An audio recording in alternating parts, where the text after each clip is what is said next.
Hello दोस्तों। तो आज हम डिस्कस करेंगे विलियम शेक्सपियर द्वारा लिखा गया प्ले मैकबेथ को। यह विलियम शेक्सपियर द्वारा लिखी गई महान ट्रेजेडीज में से एक है। इस प्ले को जो है 1606 में लिखा गया और इसी साल इस प्ले को ग्लोब थिएटर ऑफ लंदन द्वारा परफॉर्म कराया गया। इस प्ले में जो है शेक्सपियर ने बहुत से सुपरनैचुरल एलिमेंट डाले हैं। इस नाटक का मेन प्रोटैगनिस्ट मैकबेथ है, जो स्कॉटलैंड का राजा बनना चाहता है और वो इस बीच स्कॉटलैंड के मुख्य राजा डंकन को भी मार देता है। पूरा प्ले जो है मैकबेथ के अराउंड ही घूमता है। तो फ्रेंड्स, सबसे पहले जान लेते हैं इस प्ले के मुख्य कैरेक्टर्स। इस प्ले का मेन प्रोटैगनिस्ट मैकबेथ है, जो राजा डंकन को मार देता है, और उसकी वाइफ है लेडी मैकबेथ, जो मैकबेथ को राजा डंकन को मारने के लिए उकसाती है। बैंको, जो राजा के प्रति वफादार है और वो मैकबेथ के अंडर काम करता है, और वो है जो सेनापति है मैकबेथ का। किंग डंकन, जो स्कॉटलैंड का राजा है, उसे जो है मैकबेथ मार देता है। किंग डंकन के दो पुत्र हैं, मैलकॉम और डोनलबैन। ये दोनों, जब इनके पिता की हत्या हो जाती है तो ये दोनों इंग्लैंड और आयरलैंड में भाग जाते हैं कि कहीं इनकी भी हत्या ना हो जाए। मैकडफ, अब आप मैकबेथ और मैकडफ में कंफ्यूज मत होना, क्योंकि जो मैकडफ है वो ही लास्ट में मैकबेथ को मारता है। तीन चुड़ैलें, जब ये प्ले ओपन होता है तब हम सबसे पहले उन तीन चुड़ैलों से ही मिलते हैं। तो फ्रेंड्स, प्ले में और भी बहुत से माइनर कैरेक्टर हैं, परंतु प्ले को समझने के लिए ये कैरेक्टर बहुत इंपॉर्टेंट थे। तो शुरू करते हैं हमारा आज का प्ले।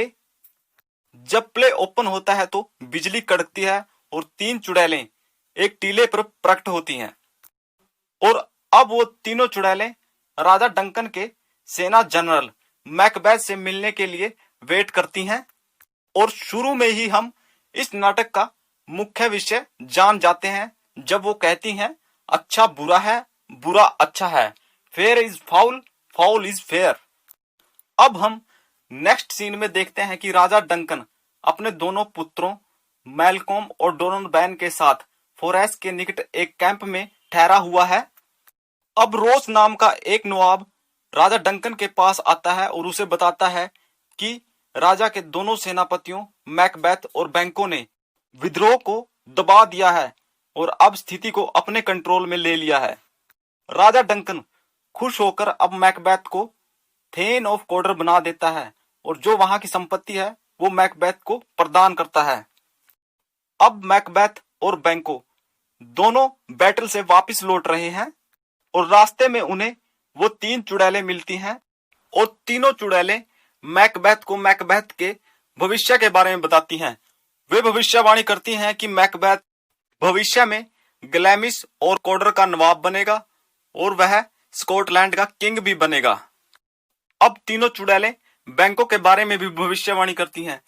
वे कहती हैं कि बैंको जो है वो स्कॉटलैंड का किंग तो नहीं बन पाएगा, परंतु उसकी संतान स्कॉटलैंड की किंग जरूर बनेगी। शुरुआत में तो बैंको और मैकबेथ दोनों इन भविष्यवाणियों को नकार देते हैं, परंतु मैकबेथ इन भविष्यवाणियों के बारे में सोचना शुरू कर देता है।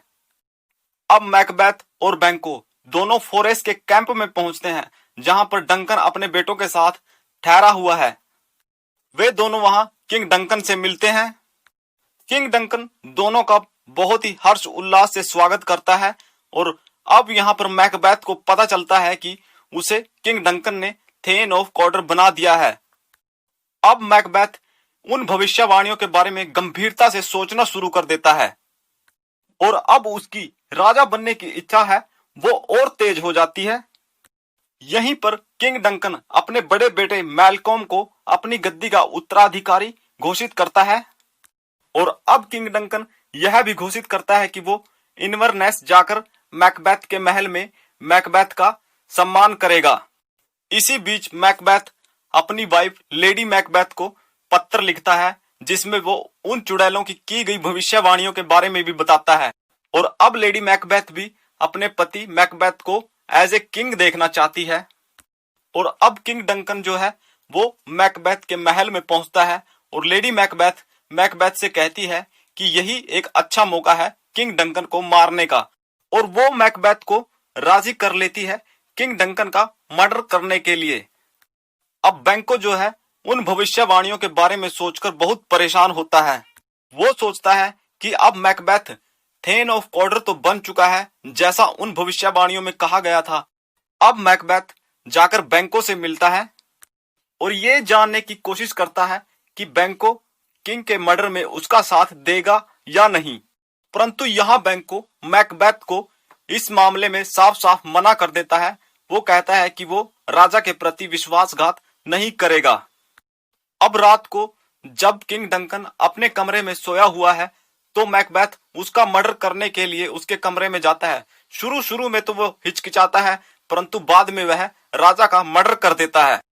इस कुकर्म के लिए मैकबेथ को बहुत ही सॉरी फील होता है, परंतु उसकी वाइफ लेडी मैकबेथ उसे समझाती है और उसके हाथ से खून से लथपथ खंजर अपने हाथ में ले लेती है, और अब वो उसी खून से राजा के कमरे के बाहर जो 2 गार्ड्स थे उनके मुंह को लथपथ कर देती है, ताकि जो है उसका शक गार्ड्स पर जाए ना कि मैकबेथ पर। अब राजा डंकन के 2 विश्वास पात्र नवाब मैकडेफ और लेनोक्स दोनों राजा से मिलने के लिए मैकबेथ के महल में पहुंचते हैं, और वहां उन्हें पता चलता है कि मैकबेथ के महल में राजा किंग डंकन की हत्या हो चुकी है। उनके सामने ही मैकबेथ उन 2 गार्ड्स को भी मार देता है जो राजा के रूम के बाहर थे। अब राजा के जो 2 पुत्र थे मैलकोम और डोनलबैन दोनों इस घटना से घबरा जाते हैं और वो डरकर एक इंग्लैंड भाग जाता है और एक आयरलैंड भाग जाता है। इसी कारण राजा डंकन की हत्या का जो डाउट था वो उसके दोनों बेटों पर जाता है कि वो राजा डंकन को मारकर यहाँ से भाग गए हैं, और जो 2 गार्ड्स राजा डंकन के कमरे के बाहर थे वो उन्हीं ने ही हायर किए थे राजा को मारने के लिए। इस बीच राजा की जो पदवी थी वो मैकबेथ को मिल जाती है और वो अब राजा बन जाता है, परंतु राजा डंकन के प्रति वफादार मैकडेफ को मैकबेथ पर डाउट होता है, और अब मैकबेथ उन्हीं चुड़ैलों की भविष्यवाणियों के बारे में सोचता है कि अभी भी जो उसकी किंग की पोस्ट है वो सिक्योर नहीं है, क्योंकि उन भविष्यवाणियों में एक भविष्यवाणी थी कि बैंको के जो बच्चे होंगे वो स्कॉटलैंड के भविष्य में किंग होंगे, और अब वो बैंको और उसके सन फ्लियंस को मारने की कोशिश करता है, परंतु इस दौरान बैंको का सन जो फ्लियंस है वो वहां से बचकर निकल जाता है और बैंको मारा जाता है। अब मरे हुए बैंको का भूत जो है वो मैकबेथ को हर प्रकार से तंग करता है, जिस कारण जो है मैकबेथ अपना मेंटल बैलेंस कभी कभी खो देता है और लोगों के सामने अजीब अजीब हरकतें करता है, और उसकी इस स्थिति का बचाव उसकी वाइफ लेडी मैकबेथ करती है जो मौके को बार बार संभाल लेती है। और अब जो है मैकबेथ को मैकडेफ पर शक होता है कि वो उसके लिए हार्मफुल है, क्योंकि जिस डिनर में बैंको को बुलाकर उसकी हत्या की गई थी उस डिनर में मैकडेफ मौजूद नहीं था, हालांकि उसे भी उस डिनर में इनवाइट किया गया था।